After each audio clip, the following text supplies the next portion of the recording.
안녕하십니까 세계 식구 여러분. 하나님의 축복이 여러분 가정에 임해서 이 환난의 때 축복의 날들이 되시길 기원드리겠습니다. 오늘은 2022년도 철력 1월 27일 양력 2월 27일 2월달 마지막 성일이 되겠습니다. 오늘의 말씀의 제목은 예수님의 십자가의 길과 재림 예수님의 성화의 길, 이 제목을 가지고 여러분과 함께하는 시간을 갖도록 하겠습니다. 그러면 예수님의 십자가의 길에 대해서 원리강론 386페이지를 펴주시기 바랍니다. 원리강론 368페이지. 그리고 저는 예수님의 십자가의 길에 대해서 말씀 선집 54권 126쪽입니다. 말씀집 54권 126쪽입니다. 먼저 말씀부터 봉독하는 시간을 갖도록 하겠습니다. 예수님이 이 땅에 오셨다가 십자가에 돌아가신 것은 하나님의 섭리로 볼 때 제일 비참한 사건이요, 하나님에게는 잊을 수 없는 사건인 것입니다. 예수님은 참된 사람이요, 진리의 씨로 오셨던 것입니다. 이 씨가 이 땅 위에 심어지는 데는 죽음으로 심어질 것이 아니라 살아가지고 사랑으로 심어져야 했는데 죽음으로 심어지는 비참함을 맞게 되었던 것입니다. 그렇기 때문에 예수가 죽을 때에 벌어졌던 그 장면은 끝날에 그와 같은 장면이 벌어져 가지고 최후의 날을 맞이하는 심판의 때가 온다는 것을 보여준 것입니다.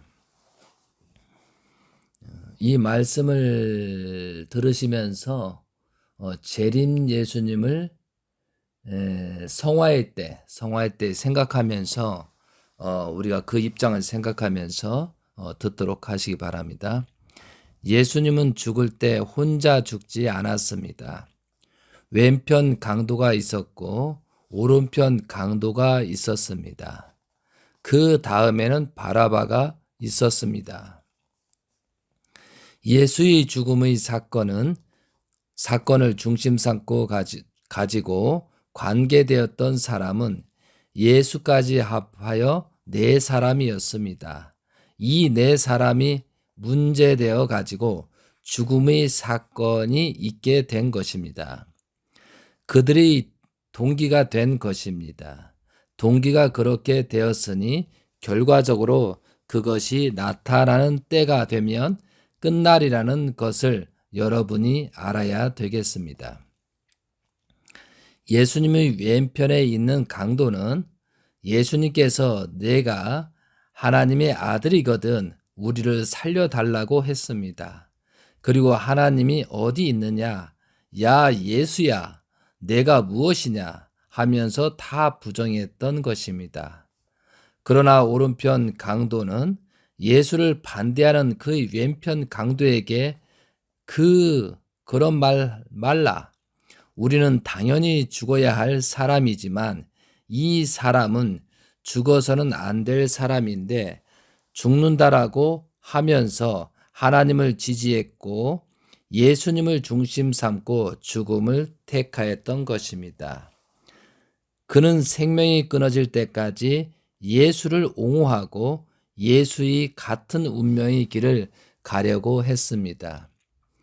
그래서 예수님은 그에게 너는 나와 함께 오늘 낙원에 이르리라고 축복을 해 주셨습니다.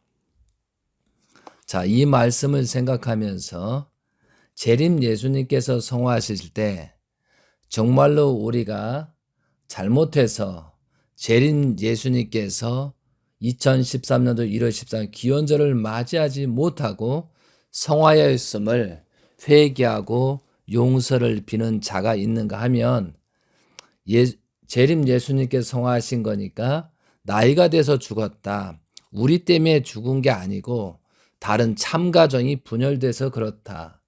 우리가 죽인 것이 아니고 섭리 때가 되고 또한 우리는 죄는 없는데 예수님 스스로가 여기 왼쪽 강도에 말한 것처럼 재림 예수님은 나이가 돼서 십자가의 길을 갔다, 성화하셨다라고 얘기하는 두 패가 있다는 거죠. 그런데 정말로 지금까지 재림 예수님께서 성화하시고 나서 10주년이 되는데 과연 우리가 재림주를 따랐던 통일교 가정연합, 권한권에 있던 과연 아버님에 대한 재림 예수님에 대한 성화에 대한 것을 얼마나 생각하고 있느냐이죠. 여기서 왼쪽 강도와 오른쪽 강도가 있었는데 이들은 예수님과 전혀 인연이 없던 사람입니다. 그런데 현재 통일교인들은 93년이라는 생애를 놓고 수십 년간 우리는 재림 예수님과 관계를 하고 있었습니다. 그런데 재림 예수님께서 기원절을 맞이하지 못하고 성화하셨습니다. 그리고 지금의 10주년이 되면서 우리의 모습을 한번 보자 이거죠. 정말 회개하고 통곡의 역사가 벌어진 게 아니고 오히려 재림주를 원망하면서 참 가정을 원망하면서 그렇게 하고 있다는 사실이죠. 그러므로 말미암아 중심 인물이 잘못되고 중심 인물이 회개하고 용서를 빌지 않기 때문에 그것이 사탄에게 확산되어서 지금 심판의 때를 맞이하고 있다는 것입니다. 자, 이어서 말씀지 127권을 봉독하도록 하겠습니다. 여러분, 좌익이니 우익이니 하는 말이 어디서 나왔는지 알고 있어요? 그 말이 지금 나온 말이 아니라 예수를 중심 삼고 되어진 말이라는 것입니다. 여러분, 알아야 됩니다. 예수님 때부터 시작된 말이라는 것입니다. 여러분, 자유세계는 왜 우익이라고 해요? 그리고 공산세계는 왜 좌익이라고 해요? 공익의 심판주 되시는 하나님은 옳고 그른 것을 가려서 취하지 않으면 안 되기 때문에 세계의 종말 시대에는 두 패로 갈라지는 것입니다. 그 다음은 바라바권이 어디냐 하는 것입니다. 바라바는 예수로 말미암아 죽을 자리에 살아난 사람입니다. 그는 예수로 말미암아 구원받았으면 예수의 죽음을 염려하고 예수가 가는 길을 동정이라도 해야 할 것인데 오히려 비난했던 사람입니다. 예수는 죽어서 부활했지만 바라바는 죽지 않고 해방받은 사람입니다. 그렇게 해서 나타난 무엇이냐 하면 구약 성경을 중심한 코란경을 믿고 있는 회교권이라는 것을 여러분은 알아야 되겠습니다. 그렇기 때문에 회교가 기독교하고 원수가 되어 있는 것입니다. 예수와 오른편 강도가 하나가 되었던 것처럼 왼편 강도와 바라바가 하나 될 때가 오는 것입니다. 그러면 민주세계는 뭐냐? 오른편 강도라 보는 것입니다. 이것은 미스터 문이 갖다 붙여서 하는 얘기가 아니에요. 역사가 그렇게 돼 있다는 거예요. 앞으로의 문제가 뭐냐? 회교권이 문제요? 공산세계가 문제라는 것을 여러분이 알아야 합니다. 지금 공산당과 회교권이 손을 잡아 나오고 있습니다. 이것을 빙자해야 할 것이 예수를 중심 삼은 오른편 강도의 입장인 민주세계인데도 불구하고 그럴 수 있는 민주세계의 권한은 어디로 갔느냐 이겁니다. 이 말씀에처럼 지금 말세기 때문에 요한계시록에 보면은 중심 인물이 잘못으로 말미암아 사탄에게 한동안 고난을 주었다란 말씀이 성경에 13장 요한계시록 13장에 나오고 있습니다. 그거와 마찬가지로 지금 2009년도 만왕의 왕 하나님 해방권 대관식을 통해서 요셉이 30세 때 풍년 7년, 흉년 7년 그래서 그 과정 속에서 요셉이 30세에 총리 대신이 되고 나서 그런 일이 벌어지는 것처럼 2009년도 만왕의 왕 하나님 해방권 대관식 때 하나님께 해방과 석방과 하나님의 자리에 재림 예수님께서 임하십니다. 그리고 지상에 문영진 천일국 왕님을 중심 삼고 3대 왕권 요셉처럼 그런 섭리 과정이 2009년도에 있었습니다. 그로부터 7년 풍년 2015년도까지 그리고 흉년 7년 2016년부터 2022년도까지 되고 있습니다. 그거와 마찬가지로 흉년 7년차 마지막 때 엄청난 심판의 기간이라는 사실은 아버님의 말씀도 있지만 우리가 지금까지 되어지는 내용을 보고 정확하게 알 수 있습니다. 그런 내용들이 요한계시록에 정확하게 기록이 되어 있다는 사실이죠. 그렇기 때문에 지금 22년이 굉장한 심각한 때입니다. 그럼 모든 종교가 심판을 받아야 됩니다. 왜 받아야 되냐? 재림 예수님이 오셨는데 재림 예수님을 중심 삼고 가지 않고 각 종파에 재림주를 주장하고 이긴 자, 세요한, 그리고 동방박사, 정도령, 제이메스, 정명서, 불교에서는 미륵불 모든 종교가 출현했다라고 지금 주장하고 있습니다. 그렇기 때문에 잘못된 종교이기 때문에 올해 엄청난 종교 심판이 있다는 거죠. 그러면 그 종교 심판은 누가 하느냐? 사탄이 한다는 거죠. 그래서 심판은 하나님이 하시는 게 아닙니다.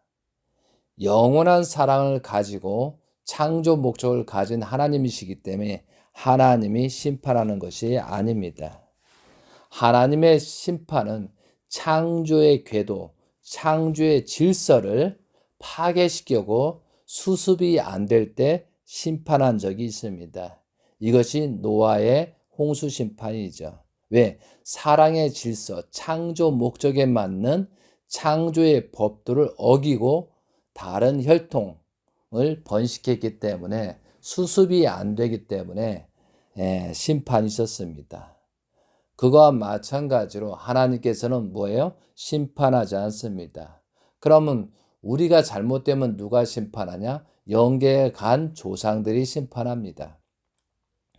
그리고 작은 사탄이 큰 사탄이 심판하고 큰 사탄은 나중에 자결을 하게 돼 있다는 거죠.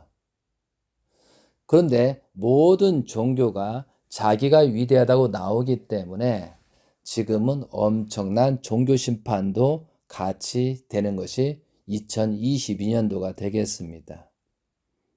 근데 제가 전 아버님 성화가 2012년도 9월 3일, 철력으로 7월 17일이잖아요. 올해는 7월 17일이 8월 14일이 날짜가 되고 있습니다. 그 기간에 엄청난 해오리 바람이 분다는 거죠. 그거와 마찬가지로 지금은 하루하루가 굉장히 조심할 때라 이거죠. 모든 선과 악이 재림 역사 해가지고 선과 악이 마지막 판가리 싸움이 있다는 거죠. 이 말씀집에서는 바라바 회교권과 그리고 어디에요? 공산주의 좌파 쪽이 강세를 가장 부린다는 거죠. 그래서 지금 러시아, 그리고 하나님이 없다는 주의, 러시아 공산주의, 뭐 소련 기절, 그리고 중국, 이런 사람들이 지금 굉장히 이런 나라들이 광세를 부린다는 거죠. 우크라이나도 마찬가지 현상이 된다는 거죠. 그런데 여러분이 우크라이나의 그 종교를 짚어보면은 크리스찬, 로마 교황청에 관련된 그런 종교의 집단의 사람들이라 이거죠. 그거와 마찬가지로 왜 이러한 현상들이 생기는가라고 하면은 아버님 말씀이나 성경적으로 분석해 보면 정확하게 그 답을 가질 수가 있다는 거죠. 그렇기 때문에 우리도 마찬가지예요. 심판의 대상이 되고 있습니다. 그럼 심판의 대상일 때 지금 한국의 위기는 어떻게 될 것이냐. 그래서 요번에 대통령 선거도 마찬가지지만 가장 악한 자가 나올 염려가 있다는 거죠. 그거와 마찬가지로 선거에 대해서 심각한 내용이 있다는 사실을 우리가 알았으면 좋겠다 이거죠. 근데 저 같은 경우는 지금 누가 대통령이 될 거라는 것을 어느 정도 예측을 합니다. 왜? 사탄이 사탄을 심판해야 되기 때문에 재림주가 성화로 말미암아 한국은 심판을 어느 정도 감수해야 된다는 거죠. 크기의 차이죠. 그렇지만 아버님 성화로 말미암아 회개하고 용서를 빌고 하나님의 뜻으로 재출발할 수 있는 사람이 많으면 많을수록 심판은 덜하겠죠. 그렇지만 지금 현재 상으로 보면 누구 하나 회개치 않고 오히려 자기가 잘났다는 식으로 했었을 때는 심판이 계속 가중된다 이거죠. 그것을 알고 우리 자신들부터 한 사람씩 한 사람씩 전체를 보지 말고 내 자신은 어떻게 할 것이냐, 내 자신은 심판의 대상인지 아닌지를 판단하라 이거죠. 무지한 것도 죄입니다. 성경 말씀도 모르는 것도 죄입니다. 제가 말씀집을 615권을 쭉 검토를 하는 경우에 정말 재림 예수님께서 본인 스스로 나를 영접하고 나를 통해서 구원을 받고 나를 모시고 섬겨야 하나님이 원하고 바라시던 일이 이루어진다라고 그렇게 솔직히 얘기를 할 수가 없었습니다. 왜? 시키는 걸 하는 것은 복귀 섭리가 안 되기 때문에요. 그렇기 때문에 우리는 재림주 시대를 살고 있어 재림주님이 하시는 말씀을 깨닫고 그 깨달음을 가지고 하나님 이상으로 재림주를 모시고 3대 왕권을 모시고 가야 된다는 거죠. 그러니까 재림 예수님은 직접 말씀할 수 있기 때문에 나를 이렇게 사랑해야 된다, 나를 이렇게 모셔야 된다, 직접 할 수가 없기 때문에 그것도 조건이 걸리기 때문에 말씀을 통해서 나를 어떻게 영접했으면 좋겠다라고 그렇게 말씀하신 거다 이거죠. 그래서 615권의 말씀 선집을 검토를 해보면요. 대략적으로 이렇습니다. 200권 정도의 분량의 말씀은 하나님의 심정, 하나님이 어떻게 일을 하려고 했던 거고 복귀 섭리를 어떻게 하려고 했던가, 이 하나님에 대한 실질적인 하나님의 존재, 하나님이 인간을 왜 창조했는가, 그런 내용으로 200권이 구성되어 있습니다. 그리고 두 번째로 예수님에 관련된 내용입니다. 예수님이 어떻게 십자가에 돌아갔고 예수님이 주변에서 어떻게 공격을 했고 세례 요한이 어떻게 했고 백성들이 어떻게 했고 제자들이 어떤 잘못을 해서 예수님께서 십자가의 길을 갈 수밖에 없다. 이 설명이 200권 정도 분량이 됩니다.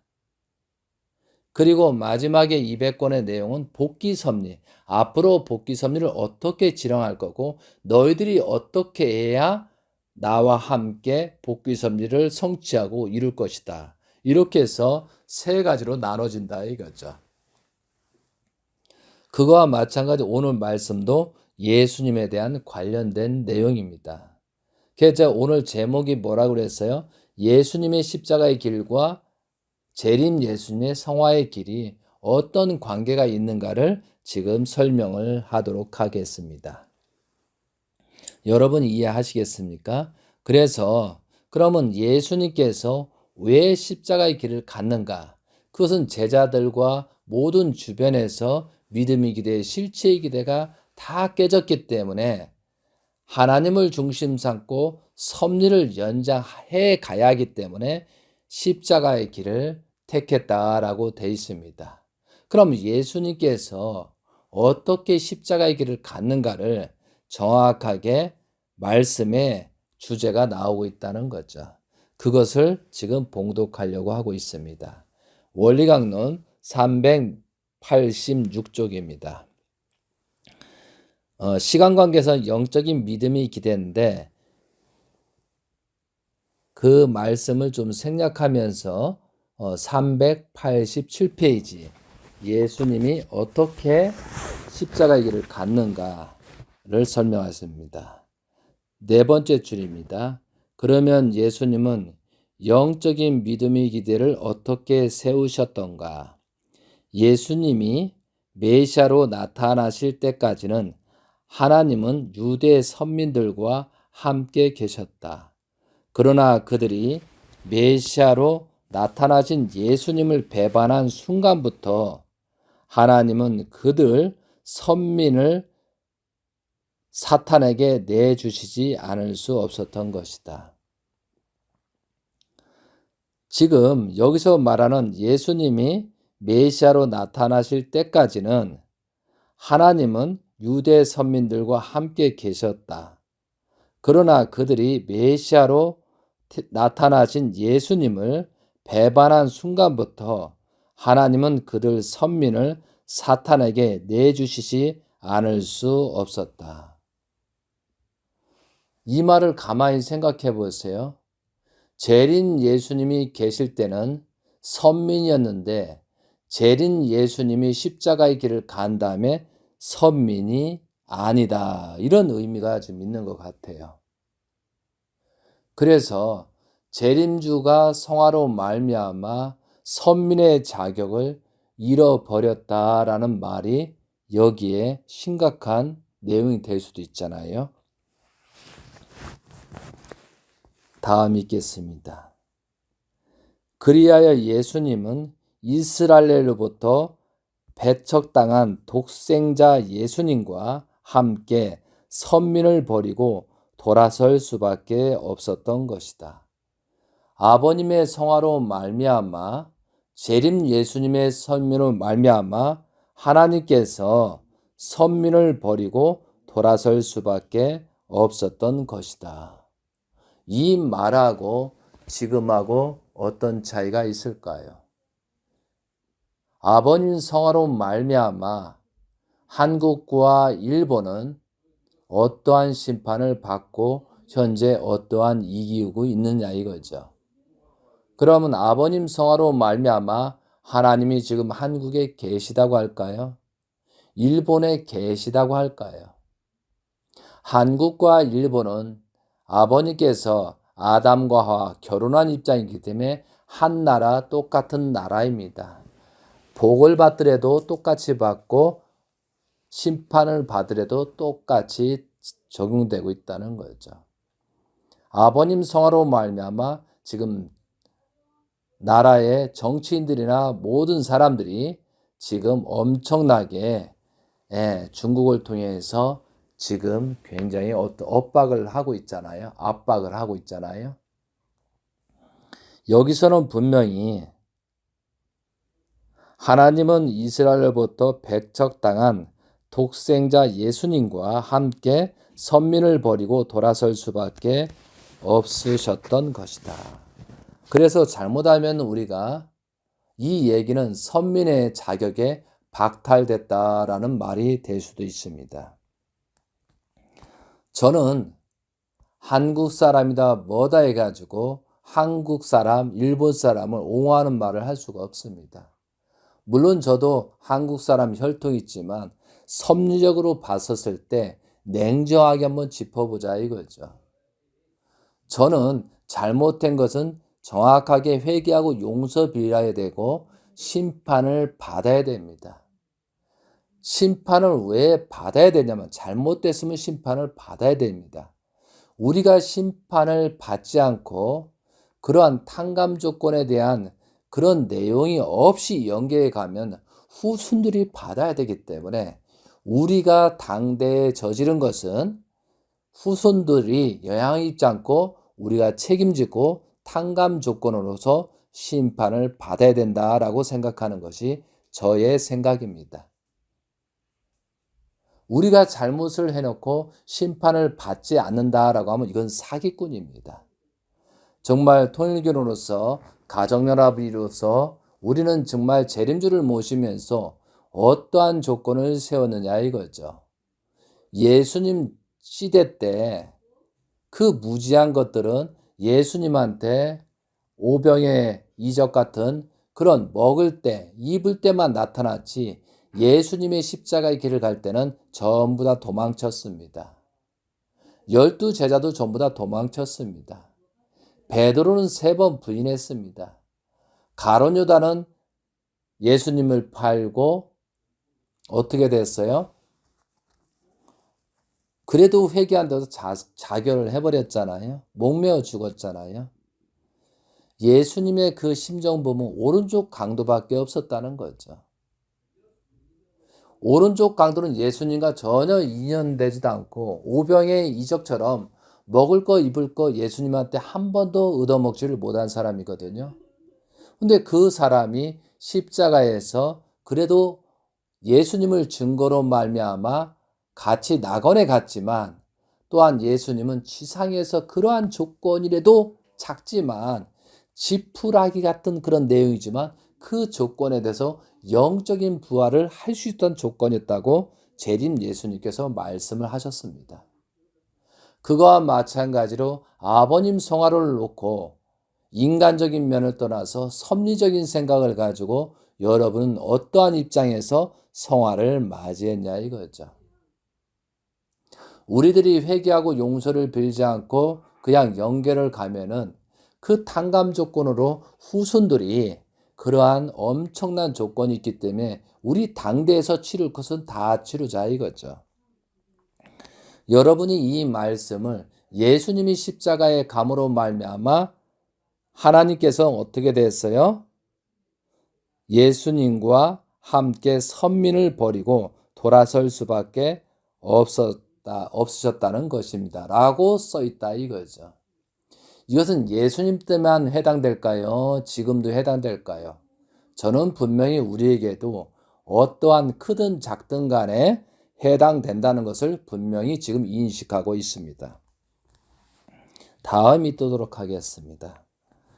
그러나 하나님이 메시아를 보내신 목적은 선민을 비롯한 전 인류를 구원하시려는 데 있었으므로 하나님은 예수님을 사탄에게 내주시고서라도 전 인류를 구원하려 하셨던 것입니다. 예수님을 사탄에게 내주시고 전 인류를 구원하려고 하셨던 것이다 라고 되어 있습니다. 한편 또 사탄은 자기 편에 서게 된 선민을 비롯한 전 인류를 모두 하나님께 내놓게 되더라도 메시아인 예수님 한 분을 죽이려고 하셨던 것입니다. 그 이유는 하나님의 4000년 복귀 섭리 제일 목적이 메시아 한 분을 세우는 데 있었으므로 사탄은 그 메시아를 죽임으로써 하나님의 전 섭리의 목적을 파탄케 할 수 있다고 생각하였기 때문입니다. 지금 하나님께서 예수님의 십자가의 길을 갈 수밖에 없는 환경 속에서 예수님을 사탄에게 내주고 선민을 찾기 위한 내용이었다는 거죠. 자, 다음 읽겠습니다. 이와 같이 되어 하나님은 예수님을 반대하고 사탄뼈로 돌아간 유대 민족을 비롯한 전 인류를 구원하시기 위하여 그의 탕감 조건으로 예수님을 사탄에게 내주시게 되었다. 하나님께서 복귀 섭리를 연장하기 위해서 예수님을 십자가에 내주셨다. 사탄한테 내주었다라고 되어 있습니다.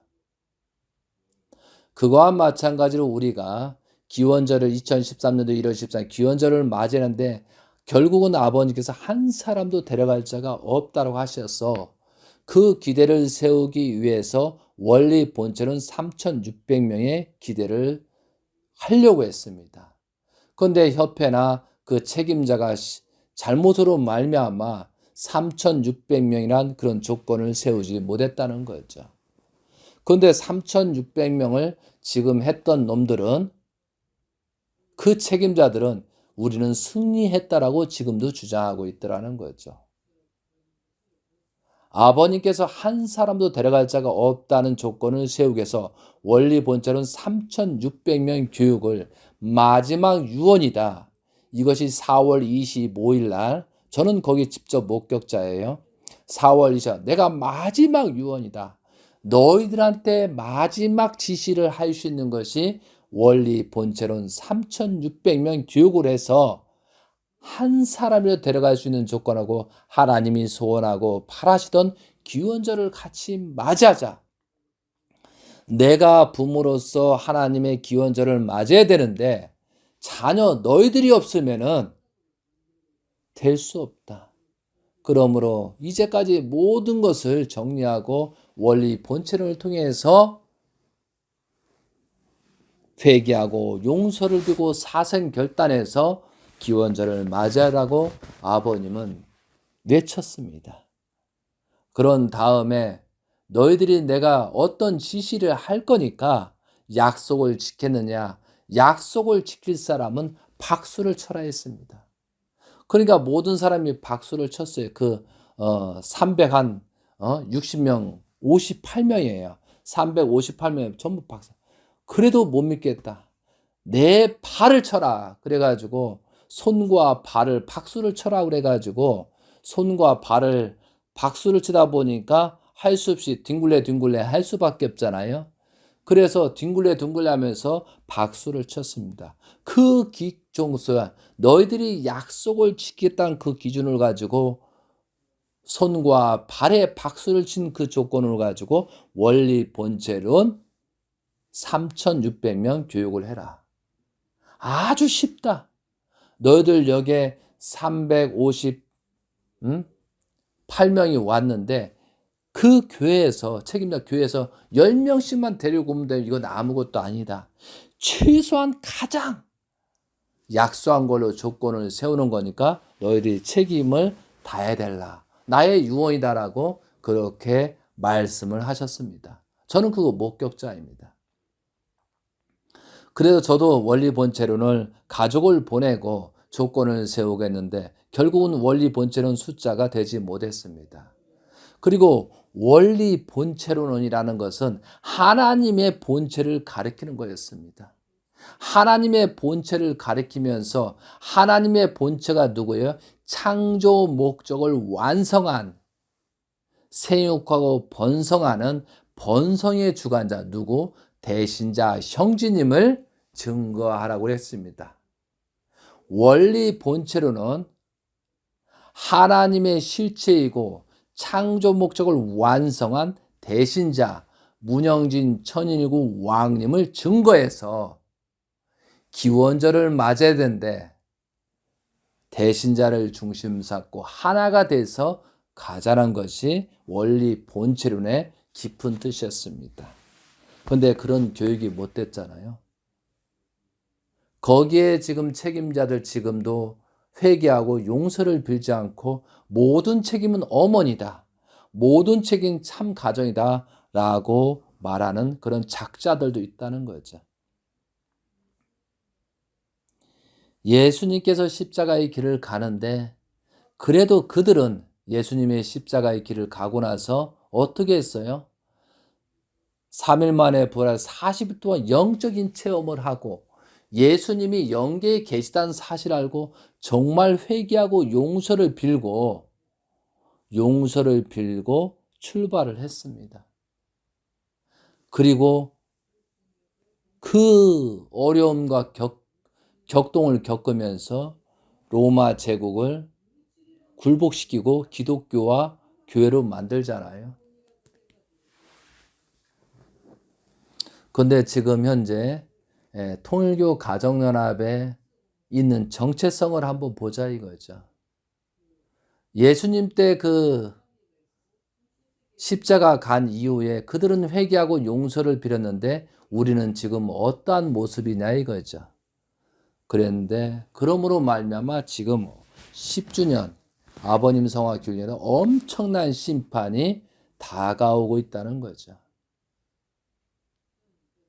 근데 그것도 깨우치지 못하니까 사탄이 사탄을 치는 거니까 지금 엄청난 심판에 있다는 사실을 여러분이 눈으로 목격할 때가 됐다는 거죠. 원리강론 387회 다시 돌아가겠습니다. 이와 같이 밑에입니다. 이와 같이 되어 하나님은 예수님을 반대하고 사탄뼈로 돌아간 유대 민족을 비롯한 전 인류를 구원하시기 위하여 그 탕감 조건으로 예수님을 사탄에게 내주시게 되었다. 원리 본체론이 우리가 교인으로서 믿음의 기대 실체의 기대를 세우지 못함으로 말미암아 아버님께서 재림주가 성화하신 거다 이거죠. 누구를 살리기 위해서? 우리를 살리기 위해서. 그럼 우리는 사는 입장에 왔다면은 정말로 회개하고 용서를 빌고 재출발을 해야 되는데 그렇지 못하니까 엄청난 심판이 지금 다가오고 심판을 받고 있는 입장이다 이거죠. 이해되시겠습니까? 사탄은 자기의 최대의 실권을 행사하여 예수님을 십자가에 살해함으로써 그가 4,000년 역사 노정을 두고 목적해 왔던 바를 달성한 것이다. 다시 읽겠습니다. 사탄은 자기 최대의 실권을 행사하여 재림 예수님을 십자가에 살해함으로써 예수님부터 2000년 역사 노정을 두고 목적해 왔던 바를 달성한 것이 되었다라는 것이죠. 이처럼 예수님을 사탄에게 내주신 하나님은 그 대가로서 이스라엘에 비롯한 전 인류를 구원할 수 있는 조건을 세우시게 되었다라고 되어 있습니다. 우리는 아버님의 성화로 말미암아 다시 삶을 누리고 있다는 거죠. 그런데 우리가 그것을 회개하지 않고 용서를 빌지 않으면 어떤 일이 벌어지나 다음 내용이 있는 겁니다. 그러면 하나님은 이렇게 어떻게 하여 좌익 인간들을 구원하실 수 있게 되었던가? 사탄이 이미 그의 최대의 실권을 행사하여 예수님을 살해하였기 때문에 탕감복귀 원칙에 의하여 하나님께서도 최대의 실권을 행사할 수 있는 입장이 성립되었다. 아버님 성화로 말미암아 선민을 구하고 온 세상을 구할 수 있는 최대의 실권을 행사하실 수 있는 입장이 성립되었다라는 뜻이죠. 그런데 사탄의 최대 실권 행사는 사람을 죽이는 것이지만 하나님의 최대의 실권에 사는 하나님의 최대 실권 행사는 죽은 자를 다시 살리시는 것이다. 이게 굉장히 중요한 말이에요. 그런데 사탄의 최대 실권 행사는 사람을 죽이는 것이지만 하나님의 최대 실권 행사는 죽은 자를 다시 살리시는 것이다. 그래서 지금 미국에 계신 천일국 왕께서 코로나 예방접종을 하지 마라, 정말 중앙조직과 연결하지 말라 하면서 최대한 지금 살리려고 말씀을 주고 노력을 하신다는 거죠. 그런데 세상에서는 어떻게 사탄들은 최대한 죽이려고 악주사, 독약주사, 백신주사, 그죠? 요번에 제가 영상을 보냈지만 백신 주사는 뭐예요? 자동적으로 병이 생기면 물리칠 수 있는 면역 기능을 상실케 만드는 그런 약성분이 있다라고 되어 있습니다. 또한 요번에 말씀 중에 심각한 말씀이 있어요. 에이즈 양성 판정이 나온다. 백신 접종한 사람이 에이즈 양성에 대한 그런 연구 결과가 나오고, 백신 접종한 사람한테 에이즈 간염 양성 반응이 나오고 있다는 거죠. 심각하잖아요. 모든 사람들을 지금 에이즈병에 걸리게 하고 있는 것이 백신이다라고 지금 말하고 있다는 거예요. 이건 제가 말하는 것이 아니고 연구 결과, 또한 미국의 천일국 왕님께서 말씀하셔서 여러분들께 전달하는 거다 이거죠. 참 심각한 때입니다. 다음 읽겠습니다. 하나님의 최대 실권 행사는 죽은 자를 다시 살리는 것이다. 여기에서 사탄이 그의 최대 실권 행사로 예수님을 살해한 것에 대한 탕감 조건으로 하나님도 최대한 실권을 행사하시어 죽은 예수님을 부활시키고 온 인류로 하여금 그 부활하신 예수님에게 접붙여 중생께 하심으로써 구원을 받도록 하는 것이다. 그래서 예수님께서 이 십자가의 길을 가시고 나서 3일 만에 부활해서 40일 동안 영적 역사를 통하고 그 이후에 지속적으로 역사를 하시고 2000년을 끌고 왔다는 거죠. 그거와 마찬가지로 예수님께서는 영적인 역사를 했습니다. 왜 그러죠? 실체가 없기 때문에, 후손이 없기 때문에. 그럼 재림 예수님께서는 어떻게 하시겠어요? 그 실체가 있어요. 그 실체 중에 대신자이신 상속자이신 모든 정권, 권력을 줬고 축복권까지 받은 말씀의 실체까지 전달한 그 대신자가 있다는 거죠. 그렇기 때문에 하나님께서는 그 대신자를 중심 삼고 지금 섭리를 하고 있다는 거죠. 그런데 사탄들은 어느 순간부터 재림 예수님이 영계로 간 이후부터 사탄 편이 돼버린 거예요. 오히려 회개하고 용서를 비는 게 아니고 사탄 편이 돼서 그 참된 혈통 대신자를 공격하는 입장이 되더라는 거죠. 오히려 세상 기독교인들이고 모든 불교인들은, 모든 종교인들은 통일교회의 대신자는 문형진, 천일국 왕님이라고 말을 하고 있고 세상에는 그렇게 알고 있어요. 그런데 가정연합, 아버님을 따르던, 아버님을 모시고 축복까지 받았던 그들은 오히려 참된 혈통 대신자를 부정하고 못된 놈, 망나니라고 주장하고 있습니다. 천지개벽 같은 사건이 지금 되고 있다는 거죠. 세상 사람들은 대신자를, 문형진 대신자를 욕하지 않고 있는데 오히려 아버님의 측근, 아버님의 제자라는 작자들은 지금 참된 혈통 대신자를 비난하고 있습니다. 이것이 확장되니까 한국이 심판받고 일본이 심판받는 그런 경우에 지금 처해 있습니다. 결국은 제가 이런 말씀을 왜 드리냐?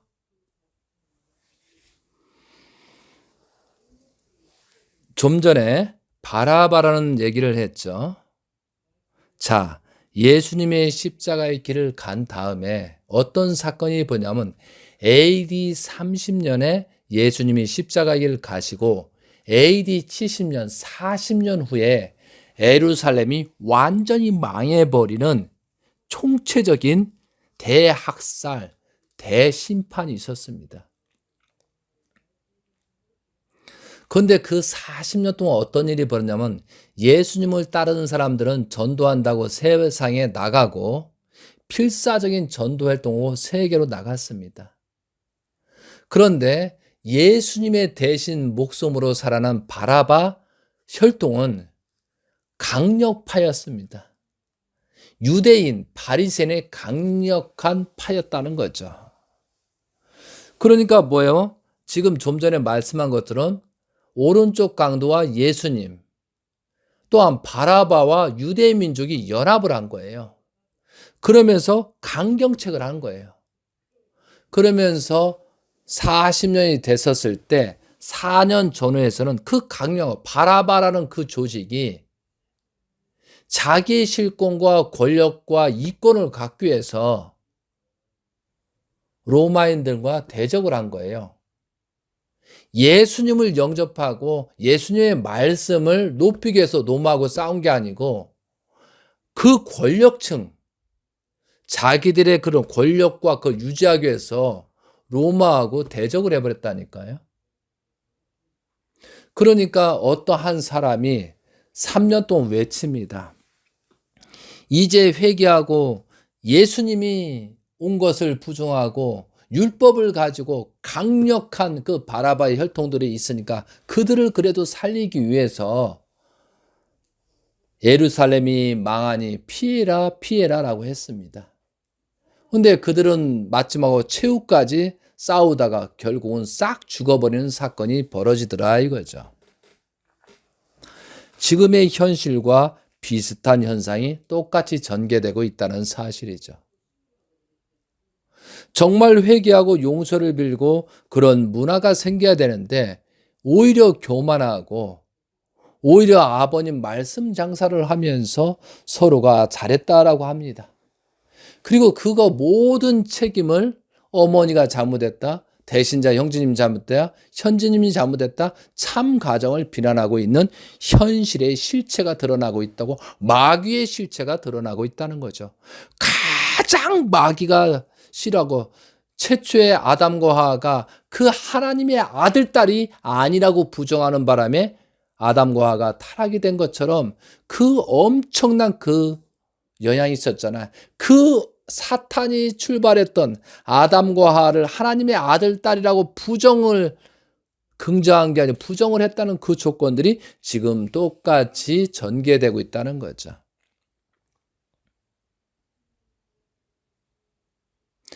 재림주가 이 땅에 오셔서 창조 목적을 완성한 그 기대에 처음 익은 열매, 요한계시록 14장에 나오는 것처럼 처음 익은 열매라고 등장한 것이 문영진 천일국 왕님이라고 말하고 2008년도 4월 18일 천력으로 3월 10일 모든 실체권 천정궁에서 그 상속을 해주고 그 축복권까지 상소한 그 조건으로서 그 한 가정을 축복하는 그런 행사를 여러분 책임자들은 목격을 했다는 거죠.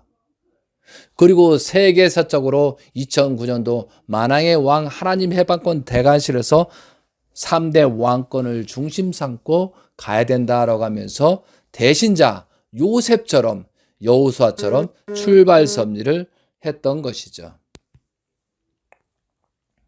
그런데 여러분은 재림주 말씀을 부정하고 그러다 보니까 어떻게 됐어요? 엄청난 십자가의 길까지 가지는 아버님의 사태까지 온다는 거죠. 다음 시간에 말씀을 드리겠지만 야곱 노정, 모세 노정 이런 것을 전부 다 겪어야 되거든요. 그런 승리적인 조건을 해서 가야 되는 건 재림주 운명입니다. 모세가 44대 출발을 하려고 했는데 그러지 못했잖아요. 1960년에 성호론에서 출발했는데 그러지 못했어요. 그래서 2000년도까지 가는 것처럼 모세가 84세 출발을 하는 거예요. 그때 모세가 광야에 나와서 출발을 하는 그 순간부터 성막을 위한 기대를 세우는 것이 출애굽 마지막 40장에 나오잖아요. 그것처럼 2001년도 비로소 80세를 넘고 82, 3세 때 출발하면서 하나님 왕권 지키심을 통해서 출발을 하셨다는 거죠. 그와 마찬가지로 섭리를 조건 삼아서 진행되고 있다는 사실이죠. 그리고 나서 예수님께서 모세가 정탐 40일 통해서 여리고성을 들어가려고 합니다. 그런데 그 정탐 40일의 그 기대가 실패로 말미암아 다시 40년 노정을 걷게 되는 거거든요. 그 40년 노정은 모세가 여리고를 가려고 하는 게 아니고 여호수아를 성장시키고 갈렙을 성장을 하는 그런 40년 기간이었습니다. 그 40년의 기간을 승리적 군에서 다시 출발하는데 이세권, 그 당시에 20세 이하의 그런 어린아이들과 여호수아 갈렙만 여리고성에 들어가는 그런 사건에 있었다는 거죠. 그 40년 광야 생활이에요. 그런데 아버님과 동시성과 섭리를 중심상으로 가는 건 똑같이 연도를 하기 때문에 아버님께서 2008년도 정탐 40일처럼 그러한 조건으로 뭘 했어요? 국회의원 나가는, 전 국민이 나가는 그런 조건을 상징과 비유로서 실체의 기대를 세우라고 했습니다. 그런데 그렇게 하지 못했어요. 그러므로 아버님께서 엄청난 위기라는 사실을 알게 된 그런 자녀님이 효진님이라는 거예요. 그래서 먼저 아버님 대신에 효진님이 영계로 가신 겁니다. 그러므로 말미암아 조금이나마 부응이 됐었어요. 그런데 그들은 끝까지 자기 생각대로 이권만 가지고 아버님을 홀딱 벗기고 한 사람도 데려가지 못하고 국회의원이라는 그런 기대를 세우지 못했습니다. 그래서 아버님께서 정말 회개하고 용서를 빌으라고 하고 다시 출발한다고 하는데 그들 국회의원 나갔던 자들도 오히려 교만해지고 한 명도 된져도 그 부끄러움도 모르고 서로 돈을 누가 훔쳐갔는데 서로 비난만 하고 싸우더라 이거죠. 그것이 4월 달 9일인가 10일입니다. 그래서 아버님이 도저히 안 돼서 5월 20일째 모든 사람 내 잘못이다 다시 출발하다 영계의 국회로 출발하고 재출발을 했지만 그들은 회개하고 용서를 빌지 않았습니다. 그리고 나서 그것이 국회의원을 하나도 안 되는 것은 뭐냐면 2007년도에 곽 회장 보고 가정당으로 대통령을 나가라 해도 그 자는 나가지 않았다는 거죠. 그러므로 무소속을 통해서 하려고 하니까 그만큼 10배나 어려웠고 또한 그 기대를 세우지 못하고 UCI는 전부 다 자기 밥그릇 챙기기에 일쑤였다는 거죠. 그러니까 그것을 모든 것을 탕감 조건해요. 근데 이 아버님께서는 또 40년이라는 그 기간을 가려면 이 백성들이 다 죽게 생겼거든요.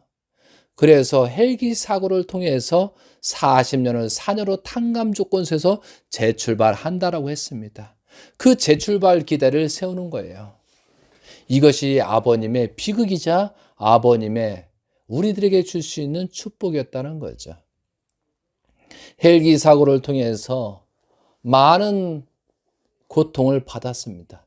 그리고 40일이라는 기간에서 승리한 그 기대 위에 한국 사람 너희들은 재출발을 해야 되니까 120만 원 헌금을 해서 조건 세고 120일 동안 특별 정성을 들여서 2009년부터 맞이하자고 했던 아버님의 실체였습니다. 근데 여러분 그렇게 했습니다. 그리고 나서 그런 승리교회에서 원리 본체론 교육을 시작하면서 하나님의 원리 본체론이야. 하나님의 실체를 드러나자. 대신자 형제님을 드러나자 해가지고 2009년도 만왕의 왕 하나님 해방권 대관식을 통해서 출발한 겁니다. 여호수아를 성장하는 것처럼 아버님께서는 그 중심에서 대신자 문영진 천일국 왕님을 세워서 4년을 40년 탕감 조건을 세워서 2009, 10, 11, 12년을 승리권에서 2013년도를 맞이하자고 했던 것입니다. 40년을 4년으로 탕감 조건을 세워서 대신자를 중심적으로 했는데 그 기대가 완전히 무너지게 된 것이죠. 그러므로 말미암아 천복궁을 중심 삼고 동서남북 갈르고 4명의 훈사, 4명의 목회자, 4명의 열세자, 거기에 천사장인 에릭과 이상열, 김일환 목사를 세워서 그 기대를 세워난 것이 대신자가 했던 겁니다. 그런데 거기서 또 믿음의 기대, 실제 기대 깨져나가고 하나가 되지 못한 거예요. 오히려 천사장들은 역주관한 것입니다. 그래서 틈틈이 왕님이 어렵게 되고 아버님도 어려운 거예요. 그래서 예수님이 33세 대신자가 33세 마지막 위기가 온 거예요. 그것이 요한계시록 11장에 정확하게 기록되어 있더라고요. 그리고 2009년도 만왕의 왕 하나님의 해방권 대관식을 통해서 했는데, 그리고 나서 대신자를 중심 삼고 하나가 되려는 것이, 이것이 속주에서 했던 일이에요. 속주에서 그 자녀들을 11명을 전부 다 지파장으로 세워서 왕님을 중심 삼고 대신자 형제님을 중심 삼아 출발하려고 했는데, 그것을 곽정안의 그런 잘못으로 말미암아, 오파로 말미암아 전부 다 무너졌습니다. 그들이 떠났다. 그들이 떠났다는 것이 요한계시록에 기록이 되어 있다는 거예요. 대신자한테 임명을 하고 나서 3월 8일 날 그 사건이 요한계시록에 기록이 됐습니다. 읽어볼까요? 요한계시록 11장. 또 내가 지팡이 같은 갈대를 주며 말하기를, 일어나서 하나님의 성전과 제단과 그 안에 경배하는 자들은 측량하되 성전 바깥 마당은 측량하지 말고 그냥 두라. 이것은 이방인에게 주었는즉 그들이 거룩한 성을 42달 동안 짓밟으리라. 성전 바깥 마당이래요. 가만히 계산해 봤어요. 제가 2009년도 3월 8일부터 42달이 되니까 42달째 아버님 성화일자하고 똑같더라는 거죠. 그런데 아버님이 살아가실 때 그 곽그룹의 녀석들은 아버님을 참으로 경제적으로, 물질적으로, 세상적으로 많이 괴롭혔습니다. 그 말이 요한계시록 11장 2절입니다. 성전 바깥 마당은 측량하지 말고 그냥 두라. 이것은 이방인에게 주었는즉, 사탄에게 주었는즉 그들이 거룩한 성을 42달 동안 짓밟으리라. 참, 그들의 운명은 어떻게 될까요? 3월 8일부터 2009년도 3월 8일부터 정확하게 42들이 2012년도 9월 3일까지 되더라 이거죠. 신기할 정도로. 3절입니다. 내가 나의 두 증인에게 권세를 주리니 그들이 굵은 베옷을 입고 1260일 동안 예언하리라. 아버님이 성하신 거예요. 그런데 아버님이 성하시고 나서 1260일 동안 그 증인, 국진님과 왕님은 미국에서 1260일 동안 엄청난 어려운 조건을 세우더라 이거죠. 그럼 1260일이 지난 날이 언제예요? 2016년도 1월 8일, 철력으로 1월 8일. 그때부터 다시 하나님의 의자에, 아버님 의자에 앉고 출발 섭리를 하는 것이 대신자의 어려운 길이었다는 거죠. 근데 그들이 뭐예요? 4절. 그들은 이 땅에 주 앞에 서 있는 두 감람나무의 두 촛대니 누구예요? 대신자와 가인과 아벨, 국진님과 문영진, 천일공 왕님을 중심 삼고 두 촛대, 두 여인을 말하는 거죠. 그 기대에 출발이 됐다는 거죠. 그런데 여기에 예언이 있어요. 아버님께서 뭐라고 예언했어요? 다른 작자들은 막내 형제님 외에 다른 이자는 이단자요 폭파자라는 그런 말씀도 있는 것처럼 여기에 또 있어요. 5절. 만일 누구든지 그를 해하고자 하면 그들의 입에서 불이 나와서 그들의 원수를 삼켜버릴 것이요. 누구든지 그들을 해하고자 하면 반드시 그와 같이 죽음을 당하리라 라고 말씀이 있어요. 이단자 폭파자라고.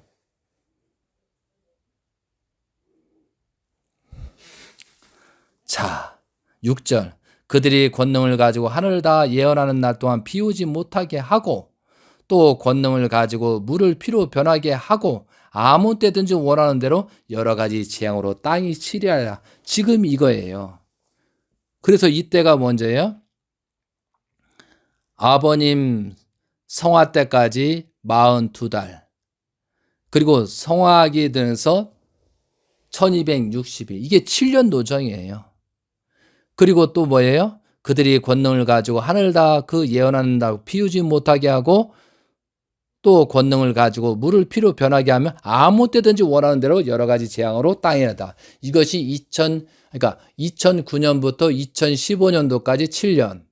아버님 성화 때까지 42달, 또한 고난기간, 재출발기간 1260일, 이게 7년 노정이에요. 그리고 2006년부터 2022년도까지 7년의 흉년기간이라는 거예요. 이게 마지막 때라고 여기 예언이 돼 있잖아요. 제가 이렇게 말씀드리는 거 자기식으로 하는 거예요. 그게 아니거든요. 이건 아버님 말씀의 근거에 대해서 지금 문영진 천인공왕님이 말씀한 근거를 가지고 여기에 정확하게 기록된 내용을 말하고 있다는 거예요. 여러분을 겁주고 여러분은 심판하고 여러분은 어떻게 하려고 그렇게 하는 게 아니고 그런 말씀이 있다는 거예요. 그러므로 지금은 엄청난 심판 때가 있다는 거예요. 그래서 제가 지난번에 했지만 귀일년, 재출발이잖아요. 그럼 재출발하기 전에 모든 걸 정리해야 되잖아요. 정리한다는 거예요. 이것이 하나님 때예요. 2001년도 하나님 왕권 2013년도 1월 13일 날 기원절을 맞이했는데 그 기율년이라요. 2023년도 1월 13일 그 기율년이 완성되는 거다. 이것이 기일 출발이라는 거죠. 그걸 중심 삼고 천일국 왕님께서는 테네시에서 준비하고 있다는 사실을 여러분께 말씀드립니다. 지금이라도 회개하고 용서를 빌고 출발을 했대. 그래도 후손을 보호할 수 있는 입장이 된다는 거죠. 그리고 그 가중된 탕감들을 덜을 수 있는 조건도 된다는 거죠. 그래서 오늘은 말씀에 예수님의 십자가의 길과 재림주의 성화의 길을 생각하면서 우리의 현실을 생각하면서 심판을 크게 받냐 적게, 이게 문제가 아니고 우리가 어떤 입장에 처해 있는가를 다시 한번 깨우치고 정말로 아버님 성화에 대해서 예수님 때 그 제자들도 하물며 무지한 것 했는데 우리는 예수님보다도 3년 6개월 공생노자도 63년, 아버님 93세니까 30년 병 63년이라는 그런 공생노정에 그 제자들은 지금 무엇을 하고 있느냐 이거죠. 그러면서 자기들은 책임이 없고 참가정이 있다 뭐 했다 그렇게 얘기하잖아요. 제가 여기서 나중에 또 말씀드리겠지만 아버님의 십자가의 길을 내주셨어요. 하나님께서. 재림주님을 십자가에 내주고 사탄에 내주고 성화를 시켰단 말이죠. 왜? 우리를 살리기 위해서. 그러면 부모이신 어머님은 어떻게 하겠어요? 하나님께서 사탄한테 내주어야 하잖아요. 그러니까 어쩔 수 없이 사탄에 내줬기 때문에 어머님은 그런 행동을 해서 모든 사람들이 그걸 보고 잘못됐다는 사실을 알게 깨우친다는 거죠. 그렇다고 어머니가 이 사탄들, 아버님 성화로만 회개하고 용서를 빌지 않는 그런 족속들을 아버님 성화를 시켰고 아버님 성화를 시켰는데도 불구하고 회개하고 용서를 빌지 않는 놈들을 왕님한테 가라고 할 수 있겠어요? 왕님이 위험해서 안 되는 거예요. 지금 섭리는 엄청난 양면성이 있다는 사실을 여러분이 아셔야 되는 거예요. 그래서 저는 고난권에 오고 왕님을 모시지만 절대 참가정을 욕하면 안 된다. 참가정은 우리가 잘못됐기 때문에 그 결과가 나타나는 거기 때문에 절대 용서 어떤 책임을 증가하고 그러면 안 된다라고 저는 주장하고 있던 거예요. 고난권에 오는 작자들도 어머니 욕하는 자 아마 심판받을 거예요. 왜? 하나는 알고 둘은 모르기 때문에. 참 가져온 우리의 희생의 제물이십니다. 그 희생의 제물이 원망하면서 누구 때문에라고 그렇게 하면서 가는 자들이 그것이 좋은 일일까요? 이것이 복귀 섭리를 모르니까 그렇게 말하는 것입니다. 그러니까 고난권에 온 작자들이 어머님만 욕하고 지들은 잘했다고 하니까 지금 왕님은 더 어렵고 2015년보다도 더 어려운 그런 지경에 놓였다는 거죠. 그것을 여러분은 다 알고 볼 거예요. 앞으로 역사는 그렇게 들을 거야. 그러니까 아벨 기독교 새롭게 깨닫고 한 자들이 모여서 다시 출발할 점이 있다는 거예요. 이때가 심판. 그게 다 보여주는 겁니다. 모든 종교가 잘못된 걸 보여줄 거예요. 사탄이 가장 역사하는 기간이 될 거고요. 그러한 것을 정말로 회개하고 용서를 빌면서 출발하는 여러분이 되셨으면 좋겠습니다. 저는 누구를 욕하고 누구를 심판하고 누구를 말하는 것이 아니고 제발 자기 위치를 깨닫고 우리가 어떠한 재림주 시대에 살고 있으면서 어떠한 범죄를 저질렀는가 회개하고 용서를 빌고 출발하는 그런 내용을 가지고 말한 것뿐입니다. 하나님도 심판할 자격입니다. 제가 어떻게 멀리 말씀에 요한계시록 말씀에 나왔기 때문에 심판의 대상이 된다라고 말하는 것이고 심판이 되기 때문에 정말 회개하고 용서를 빌고 거듭나시라고 오히려 생명의 말씀을 주는 거라는 것을 그렇게 깨달으셔야 된다는 거죠. 탕감은 받아야 됩니다. 그 받을 줄 아는 자가 거듭나고 부활되는 것입니다. 그런 마음으로 여러분들이 오늘 위해서 지금 성화의 10주년 얼마 남지 않았습니다. 정말로 성경을 보고 회개하고 정말 내가 그래도 깨우침이 없다. 정말 무지한 거니까 정말 생각하고 기표하면서 말씀을 보고 원리 강론 보면서 다시 한번 자기의 정체성을 보기 바랍니다. 사탄은 자꾸 말세 때 심판 때 강박하게 만듭니다. 먹고 의식주만 관심이 가게끔 만듭니다.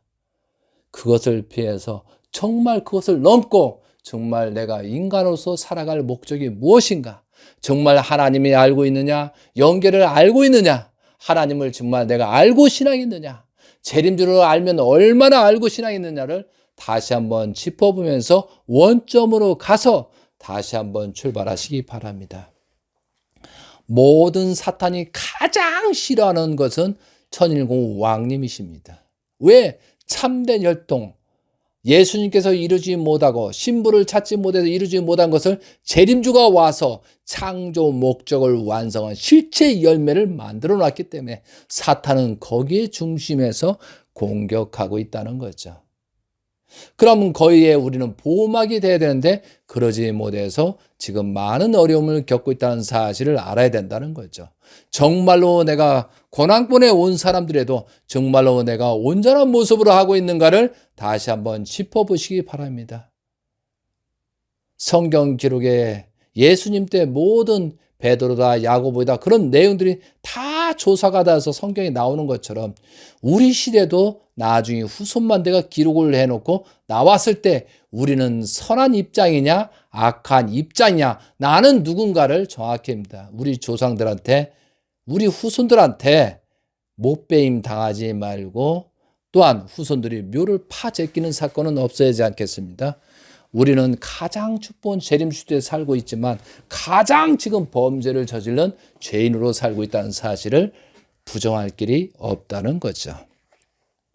그런 말씀을 듣고 오늘 이 말씀을 이해한다면 성경을 놓고 원리 말씀을 놓고 다시 한번 생각하면서 정말 회개하고 용서를 빌다는 그런 가치 내용을 알고 말로만 회개와 용서가 아니고 정말 거듭나시기 바랍니다. 정말 우리는 죄인들입니다. 정말 회개할 것이 너무나 많사옵니다. 그것을 아시고 정말 깊이 와서 거듭나서 생명을 연장하고 후손만대 자랑할 수 있는 여러분이 되셨으면 좋겠습니다. 오늘 예수님의 십자가의 길과 재림 예수님의 성화의 길과 얼마나 똑같은 현상으로 같은 시대를 맞이하고 있다는 것을 저는 확실히 느끼고 있사오니 여러분들께서 거듭나시고 정말 지금의 기회라고 생각하고 위기는 기회라고 다시 거듭나셔서 천일국 왕님을 중심 삼고 다시 재출발하시기 바랍니다. 옳고 그름은 먹고 사는 데 있는 게 아니고 하나님을 중심 삼고 생각할 줄 아는 사람이 거듭날 수 있습니다. 하나님의 심정, 예수님이 영계에 계신 심정, 아버님이 영계에 가 심정, 내 주변의 조상들을 보면서 다시 한번 회개와 용서를 빌고 출발하는 여러분이 되시길 바랍니다. 이상으로서 말씀을 마치고 정말 우리는 회개와 용서를 빌면서 이 시기 이 환난을 이겨나고 정성과 조건을 세워서 출발할 수 있는 여러분이 되시기 바랍니다. 감사합니다. 아주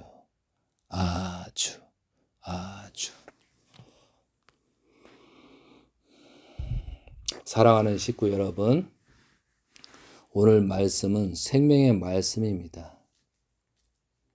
제가 임의적으로 말씀을 드린 것이 아니고 정말 하나님께서, 아버님께서 느끼는 대로 말학을 해서 오늘 이렇게 전달을 해드렸습니다. 저는 한 분도 강의안을 만들거나 설교집을 만들어서 하는 게 아닙니다. 정말 그때그때마다 말씀을 주셔서 성경을 피고 말씀을 피고 그렇게 해서 여러분께 전달합니다. 여러분들이 이 시대에 많은 예언가들도 있을 것입니다. 여러분들의 조금이라도 길잡이가 되었으면 좋겠습니다.